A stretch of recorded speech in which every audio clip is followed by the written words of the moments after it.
Cristo. Y a su pueblo. Victoria. Amén. Gloria a Dios.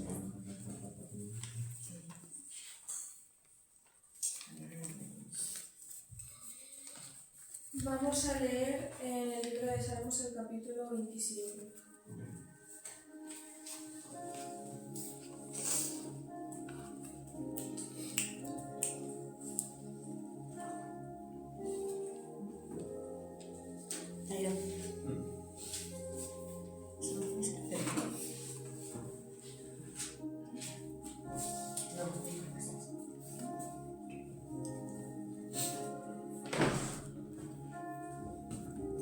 Salmos 27.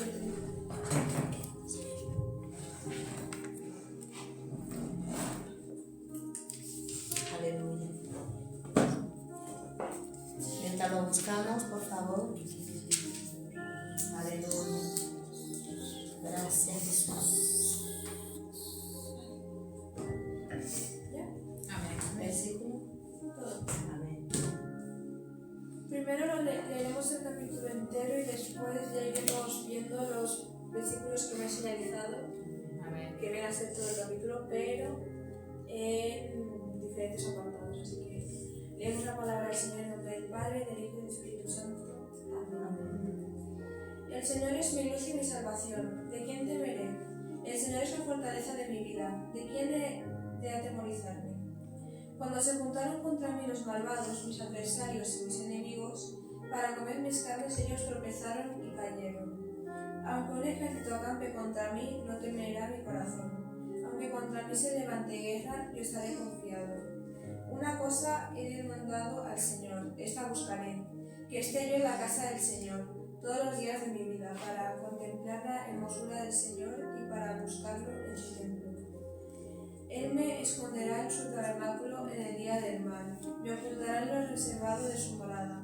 Sobre una roca me pondrá en alto. Luego levantará mi cabeza sobre mis enemigos que me rodean, y yo sacrificaré en su tabernáculo sacrificio de júbilo. Cantaré y entonaré alabanzas al Señor. Oye, Señor, mi voz con que a ti clamo. Ten misericordia de mí y respóndeme. Mi corazón ha dicho de ti, buscad mi rostro. Tu rostro buscaré, Señor. No escondas tu rostro de mí, no apartes con ira a tu siervo. Mi ayuda has sido, no me dejes ni me desampares, Dios de mi salvación. Sí. Aunque mi padre y mi madre me dejen, con todo el Señor me recogerá. Enséñame, Señor, tu camino, y guíame por senda de rectitud, a causa de mis enemigos. No me entregues a la voluntad de mis enemigos, porque se han levantado contra mí testigos falsos y los que respiran crueldad. Hubiera yo desmayado si no creyera que he de ver la bondad del Señor en la tierra de los vivientes. Espera en el Señor, esfuérzate y aliéntese tu corazón. Sí, espera en el Señor. Amén. Me lo he dividido en varios colores, así que vamos a empezar con el verde.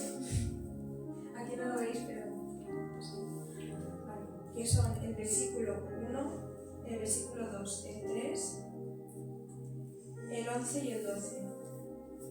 Y los leeremos poco a poco.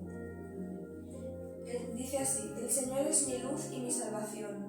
¿De quién temeré? El Señor es la fortaleza de mi vida. ¿De quién he de atemorizarme? Cuando se juntaron contra mí los malvados, mis adversarios y mis enemigos para comer mis carnes, ellos tropezaron y cayeron.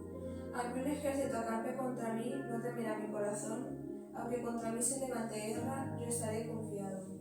Esto nos habla de cómo Dios está con nosotros y no solo nos sustenta, sino que nos da esa paz que solo viene de Él. Nosotros debemos vivir confiados porque más grandes que nuestras fuerzas son las suyas. Si nosotros ponemos nuestras situaciones en sus manos, podremos tener esa paz porque sabremos que Dios está con nosotros. Y como dice el 2, cuando se juntaron contra mí los malvados, mis adversarios y mis enemigos, para comer mis carnes, ellos tropezaron y cayeron.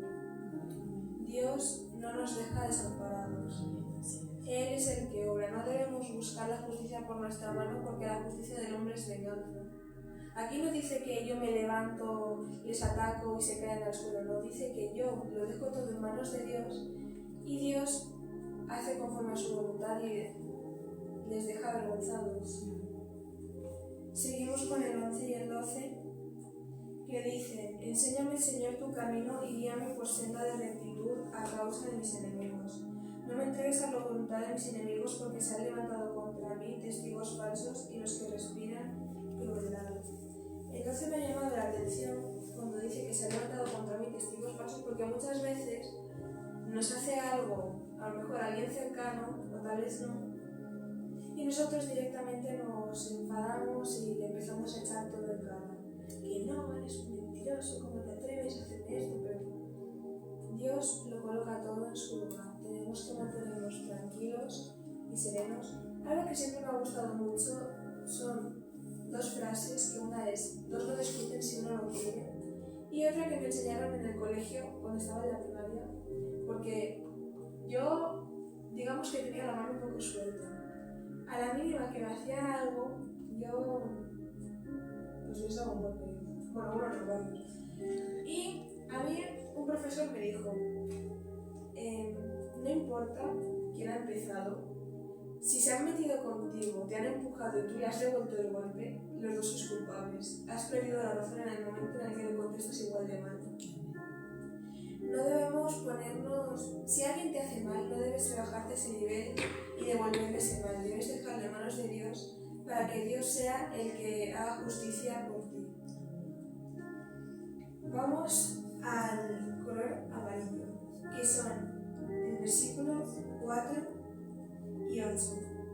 Y dicen así, el 4 dice: una cosa he demandado al Señor, esta buscaré, que esté yo en la casa del Señor todos los días de mi vida para contemplar la hermosura del Señor y para buscarlo en su templo. Me llama la atención que le pide a Dios esa intimidad, esa cercanía a Él, pero no solo se queda en pedírselo a Dios, sino que dice claramente: esta buscaré.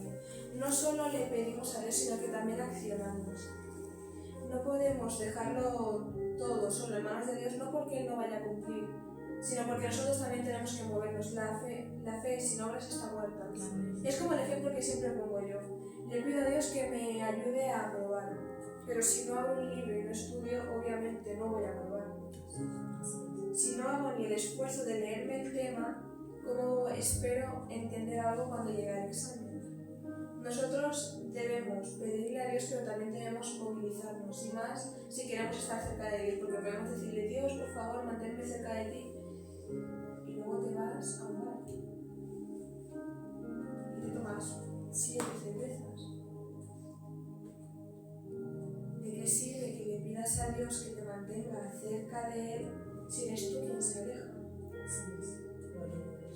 Y el 8, que dice: mi corazón ha dicho de ti, buscad mi rostro, tu rostro buscaré, Señor.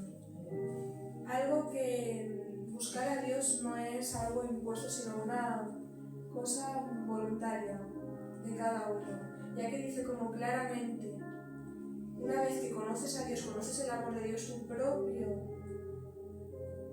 tú mismo dices: necesito más de Dios. Y no es solo quedarse en esa intención, sino hacerlo también. No es solo pensar y decir quiero hacer esto, sino cumplir de verdad. Y de ahí estar cada día más cerca de Dios. El siguiente es el rosa, que serán los versículos 5 y 6, que dicen así: Él me esconderá en su tabernáculo en el día del mal, me ocultará en lo reservado de su morada, sobre una roca me pondrá en lo alto. Luego levantará mi cabeza sobre mis enemigos que me rodean, y yo sacrificaré en su tabernáculo sacrificio de júbilo. Cantaré y entonaré alabanzas al Señor. Aquí nos habla como de una transición, ¿no? Primero tiene el problema, clama a Dios, Dios le responde, le liberta, y él no dice no porque yo soy el más fuerte, claro que he salido de esta porque soy el más guay del barrio, no. Agradece a Dios, canta y entona alabanzas al Señor. Cuando Dios nos ayuda, nos liberta, nosotros no debemos luego decir no porque yo soy el más fuerte, sino agradecerle a Dios. No es solo pedirle a Dios, sino agradecer cuando Él lo hace, porque lo hace constantemente. Un ejemplo para esto, que creo que ya le he dado, pero lo doy otra vez, es que yo me saqué el carnet de conducir hace unos meses y si hay algo que me aterra es pararme en las cuestas, porque luego para volver a poner el coche en marcha en las cuestas me cuesta muchísimo, se me caga constantemente el coche. Entonces yo tengo que ir en coche al instituto y hay una cuesta en la que siempre hay tráfico y siempre nos paramos todos para ir al instituto. Y yo me pongo a caramelar, por favor, Dios, que no se me caiga el coche, porque claro, ya me ha pasado alguna vez que no consigo salir y se van apretando y yo me pongo más nerviosa. Y cada vez que salgo de ahí yo no digo, guau, estoy atento a conducir, digo, gracias Dios por sacarme de aquí, porque no me quiero quedar aquí. Amén. Gloria a Dios. Seguimos con el azul oscuro, que es el versículo 9, que dice así: no escondas tu rostro de mí, no apartes con ira a tu siervo, mi ayuda has sido, no me dejes ni me desampares, Dios de mi salvación. Yo esto lo interpreto de dos formas. Por una, en nuestra condición de pecadores, como siempre nos equivocamos y siempre pecamos, nunca está de más pedirle a Dios esa misericordia en nosotros, porque reconocemos que nos equivocamos constantemente. Y por otro, debemos ser también conscientes que Dios nos aparta de nosotros. Nosotros somos los que nos apartamos de Dios. Amén. No es tanto pedirle a Dios que no se aparte de nosotros, sino pedirle a Dios que no nos deje apartarnos de Él. Porque siempre va a haber situaciones en las que nos apartemos, en las que nos deprimamos o en las que no cumplamos, pero es ahí donde debemos pedirle a Dios y mantenernos más firmes que nunca. Porque la carne siempre va a buscar lo de la carne. Nosotros debemos mantenernos firmes al Espíritu y eso es una lucha y un trabajo constante. Seguimos con el morado, que es solo el versículo 10, que dice así: aunque mi padre y mi madre me dejen, con todo el Señor me recogerá. Amén. Muchos pueden llegar a pensar que a lo mejor nunca han sido amados, como ha dicho la pastora, sin un padre y sin una madre, pero nosotros debemos saber que siempre tendremos a ese Padre en el cielo que nos creó. Si realmente creemos que estamos solos y que nadie nos quiere, debemos saber que Dios sí que nos ama, aun en nuestra condición de pecadores, y está constantemente esperando a que nosotros demos ese paso hacia Él. Amén. Se podría decir que nuestro corazón tiene una puerta, ¿no? Nosotros decidimos quién entra en Él. Amén. Y Dios no va a entrar por la fuerza. Él espera, Él toca la puerta y ya es decisión tuya abrírsela o no. Y por último tenemos el azul claro, que son el versículo 13 y 14. Y dice: hubiera yo desmayado si no creyera que he de ver la bondad del Señor en la tierra de los vivientes. Espera en el Señor, esfuérzate y aliéntese tu corazón. Sí, espera en el Señor. Esto me hace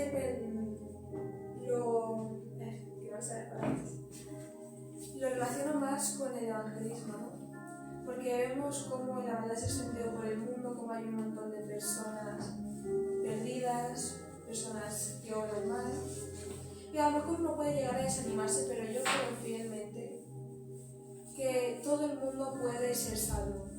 Y eso es lo que debemos creer todos. ¿De qué te sirve ir a evangelizar a un lugar si no crees que esas personas realmente se pueden salvar?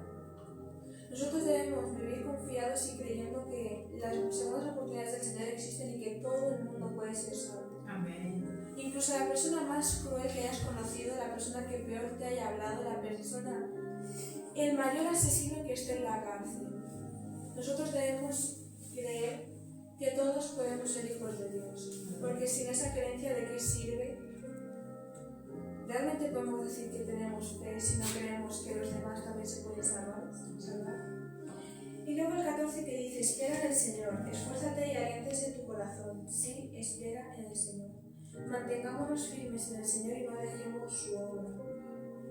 Si nosotros realmente tenemos fe, buscaremos que los demás también sean salvos, y en esa búsqueda nos esforzaremos y hablaremos a los demás la palabra de Dios. Esfuérzate y aliéntese tu corazón. Y es corta, pero esta es la palabra que te voy a dar. Gloria a Dios.